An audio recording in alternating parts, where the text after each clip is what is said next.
இப்போ இன்னொரு முக்கியமான விஷயம் வந்து நம்ம இந்த அணுச்சிதைவுனால இந்த வண்ணங்கள் தோன்றுதுன்னு நம்ம பார்த்துட்டோம்.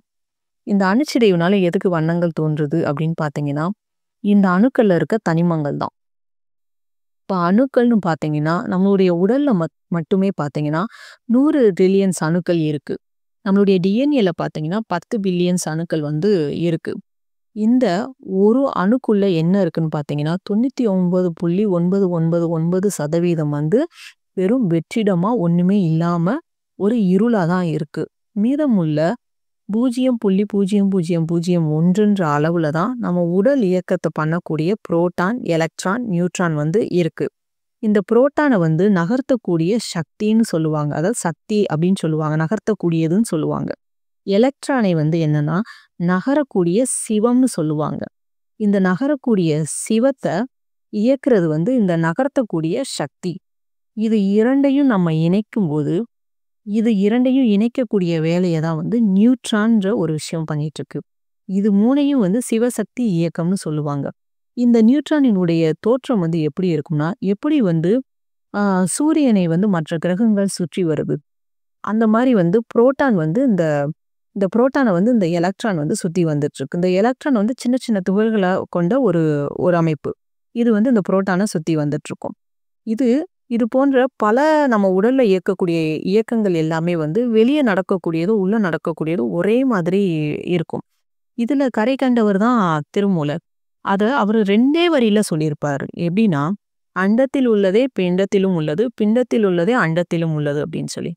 உங்களுடைய உடல் மெஞ்ஞானம் தான் உண்மையான ஞானம் சொல்றாரு. மெஞ்ஞானம்னா உடல் ஞானம். உடல் ஞானம்னா, உங்க உடல பத்தி நீங்க முழுமையா தெரிஞ்சுக்கும்போது, இந்த அண்ட வெளியவே உங்களால வந்து கண்ட்ரோலுக்கு கொண்டு வர முடியும், உணர முடியும்.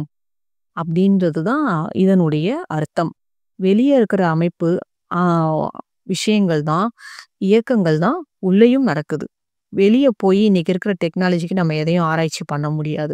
ஆனா, நீங்க யோகத்த புடிச்சு யோகத்துல மேல்நிலைக்கு வந்தீங்கன்னா, இந்த அண்டம் முழுவதுமே சுத்தி வர முடியும். அண்டம் முழுவதுமே நம்மளால ஆராய்ச்சி பண்ண முடியும். அததான் இன்னைக்கு சித்தர்கள் வந்து மறைமுகமா பண்ணிட்டு இருக்காங்க. இப்பவும் சித்தர்கள் நம்மளோட வாழ்ந்துகிட்டு நம்மள வழி நடத்துறாங்க. ஸோ, அந்த ஒரு வழி நடத்தல் படி தான் இன்னைக்கு நான் உங்ககிட்ட இவ்வளோ விஷயம் வந்து சொல்லிட்டு இருக்கேன். எனக்கு யோகம் வாய்க்கிற வாய்ப்பே வந்து கிடையாது. ஏன்னா, என்னுடைய அ கதை வந்து ரொம்ப பெரிய கதை. யோக மார்க்கத்துல வர்ற எண்ணமே எனக்கு கிடையாது. அப்படின்னா என்னன்னு கூட தெரியாது. இன்னைக்கு சித்தர் புத்தகங்கள ஆராய்ச்சி பண்ற அளவுக்கு வந்து என்ன அவங்க தான் வழி நடத்துனாங்க. ஸோ, அவ்வளோ விஷயம் இருக்கு. இத நான் பின்னால வாய்ப்பு கிடைச்சதுன்னா, இத பத்தி நான் முழுமையான ஒரு ஆடியோ வந்து உங்களுக்கு குடுக்குறேன். சரி. இப்போ இந்த திருமந்திரத்துல இருக்க அர்த்தம் வந்து நம்ம பார்த்துட்டோம். இப்போ இந்த தனிமங்கள் வந்து இந்த புரோட்டான், எலக்ட்ரான், நியூட்ரான்ல இருக்குன்னு சொல்லி நம்ம பார்த்தோம். பொதுவா இயற்கையா அந்த உலகத்துல தோன்றின தனிமங்கள்னு பார்த்தீங்கன்னா, 98 தனிமங்கள் இருக்கு. மனித உடல்ல மட்டும் பார்த்தீங்கன்னா, சில தனிமங்கள் மட்டும் தான் இருக்கு. ஸோ இந்த தனிமங்கள் வந்து என்னன்னு பார்த்தீங்கன்னா, திட, திரவ, வாயு 3 நிலையில இருக்கும். இந்த திட நிலையிலயும், திரவ நிலையிலயும் இருக்கும்போது, அதற்கு வந்து தனிப்பட்டு ஒரு நிறங்கள் உண்டு. ஆனா வாயுவா இருக்கும்போது, அதற்கு தனிப்பட்டு எந்த ஒரு நிறமும் கிடையாது. அது வந்து மணமற்ற, சுவையற்ற ஒரு அ நிலையில தான் நிறமற்ற ஒரு நிலையில தான் வந்து வாயு நிலையில இருக்கும். சரி, இப்போ இந்த திட, திரவ நிலையில இருக்கக்கூடிய இந்த விஷயம், இந்த தனிமங்கள் தியானத்துல தியானத்துல வந்து நம்மளுடைய உடல் வந்து சுத்த உஷ்ணம்ன்ற ஒரு விஷயம் வந்து நடக்கும். நீங்க ஃபர்ஸ்ட்டு தியானம்னு பண்ண ஆரம்பிச்சாலே, உடல் முதல்ல சூடு அதிகமாகும். இந்த சூடுனால ஏற்படக்கூடிய இந்த சூட வந்து பித்தம்னு சொல்லுவாங்க. அதாவது இதுக்கு ஒரு ஒரு நல்ல ஒரு வரிகள் இருக்கு. "சித்தம் தெளிந்தவன் சித்தன்" சொல்லுவாங்க. நீங்க பைத்தியம் பிடிச்சவங்கள கூட பித்தன் அப்படின்னு ஒரு வார்த்தை இருக்கு தமிழ். அது என்னன்னா, பித்தம் உடல்ல அதிகமாயிருச்சு, உஷ்ணம் அதிகமாயிருச்சுன்னா கிறுக்கு பிடிச்சிரும். ஸோ இந்த உஷ்ணம் வந்து இந்த உஷ்ணம் வந்து என்னன்னு பார்த்தீங்கன்னா, சுத்த உஷ்ணம். இந்த சுத்த உஷ்ணம் தியானத்தினால நடக்குது. இந்த சுத்த உஷ்ணத்துல திட நிலையிலயும், திரவ நிலையிலயும், வாயு நிலையிலயும் இருக்கக்கூடிய தனிமங்கள் வந்து எரிக்கப்படுது. அது வந்து வண்ணங்களாவும், ஒளிகளாவும் நமக்கு காட்சிகள் குடுக்குது. இந்த வேதியியல் மாற்றத்துக்கு வந்து என்ன ஒரு எடுத்துக்காட்டு சொல்லணும்னா, இப்போ ஆக்ஸிஜன எடுத்துக்கிட்டீங்கன்னா, அதுக்குன்னு தனிப்பட்டு நிறம், மனம், ருசி கிடையாது வாயுவா. திரவ நிலையில இருக்கும்போது ஒரு ஸ்கை ப்ளூ ஒரு வான நீல நிறத்துல இருக்கும். திட நிலையில நார்மலான நீல நிறத்துல இருக்கும். அது ஒரு ரத்தத்துல இருக்கும்போது அதனுடைய திசுக்கள் பார்த்தீங்கன்னா, நல்ல ஒரு நீங்க ரத்தத்த பார்த்தீங்கன்னா, அது ரெட் ரெட் நிறம். இந்த மாரி வந்து ஒவ்வொரு நிறத்திலயும் வந்து மாறி மாறி காட்சி கொடுக்கும். அதனுடைய மூலக்கூறுகள் மாற்றம் அடையிறதுனால.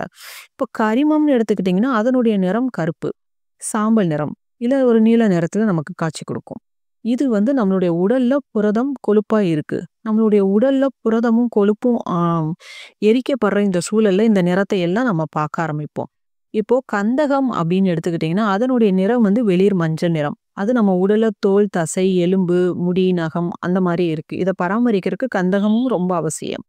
ஸோ இதனுடைய நிறத்த நம்ம வந்து நம்மளுடைய தோல், தசையெல்லாம் வந்து மாற்றம் அடையும்போது பார்த்தீங்கன்னா, இந்த கந்தகம்ன்ற உடைய நிறம் வந்து நமக்கு வந்து காட்சியா குடுக்கும். இப்ப இரும்பினுடைய அ நிறம் அப்படின்னு பார்த்தீங்கன்னா, நம்முடைய ரத்த அணுக்கள்ல இருக்கு. இது வந்து ஒரு ஆக்ஸிஜனை எடுத்துட்டு போற ஒரு வேலைய செய்யுது. இதனுடைய நிறம் வந்து சாம்பல் நிறம். சோடியம் எடுத்துக்கிட்டீங்கன்னா, அதனுடைய நிறம் வந்து சில்வர் வெள்ளி நிறத்துல இருக்கும். அதுவே வந்து ஒரு சூடு ஏற்பட்டு ஒரு மூலக்கூறு மாற்றம் அடைஞ்சதுன்னா, ஆரஞ்சு, மஞ்சள் நிறமா மாறும். இது நம்மளுடைய நரம்பு, தசைகள்ல இருக்கக்கூடியது. இப்போ இந்த அணுச்சிதைவுனால ஒரு சில விஷயங்கள் நான் சொல்றேன். இப்போ சோடியம்னு எடுத்துக்கிருவோம். இப்போ சோடியம் வந்து அணுச்சிதைவுல சோடியம் பாதிக்கப்படுது, எரிக்கப்படுது. இந்த நிலையில என்ன ஆகும்னா, நம்ம உடல்ல வந்து சில மாற்றங்கள் ஏற்படும். இந்த 6 ஆதார சக்கரங்களுமே 6 அவத்தைகள்னு சொல்றாங்க. ஏன் அப்படின்னு சொல்றேன்னா, இந்த அணுச்சிதைவு அப்ப பார்த்தீங்கன்னா, சிலருக்கு ஒரு மாரி குமட்டல், ரொம்ப பலவீனமா இருப்பாங்க. ரொம்ப தலை வலிக்கிற மாரி உணர்வாங்க. அப்போ வந்து இந்த சோடியம் நம்ம அணுக்கள்ல இருக்க சோடியம் வந்து புதுப்பிக்கப்படுதுன்றத நம்ம புரிஞ்சுக்கலாம். இப்போ நீங்க பாஸ்பரஸ்ன்னு எடுத்துக்கிட்டீங்கன்னா, நம்முடைய எலும்பு, பற்கள் இத உருவாக்குறது வந்து பாஸ்பரஸ். இங்க அணுச்சிதைவு ஏற்படும்போது, ஆரம்ப கட்டத்துல இருக்கிறவங்களுக்கு பார்த்தீங்கன்னா, பல்லுலாம் ஆடுற மாதிரி இருக்கும். பல்வலி ஏற்படும். ஆனா ஒண்ணுமே இருக்காது. நீங்க டாக்டர்ட்ட போய் பார்த்தீங்கன்னா, ஒரு பிரச்சனையுமே இருக்காது. பார்த்தீங்கன்னா, பல்லெல்லாம் ஆடும். அப்ப அந்த நிலையில வந்து என்னன்னா, அந்த பாஸ்பரஸ் வந்து புதுப்பிக்கப்படுது. இப்ப நிறங்கள்னு பார்த்தோம்னா, இப்ப வெள்ளை, சிவப்பு இது எல்லாமே ஆக்ஸிஜனோட கலந்து ஒரு அணுச்சிதைவு ஏற்படும்போது, அது வெண்ணிற ஒளியா வந்து மாறும். இப்போ அயோடின எடுத்துக்கிருவோம். அயோடினுக்கு நான் ஒரு பாடலே இருக்கு. இது என்னன்னா, "கண்டங்கருத்த கருத்தறிவாரில்லை உண்டது நஞ்சென்று உரைப்பார் உணர்விலோ வெண்தலை மாலை விரிசடையோர்க்கே." இந்த பாடலுக்கான அர்த்தம் என்னன்னா, அயோடினுடைய நிறம் வந்து கருநீலம்.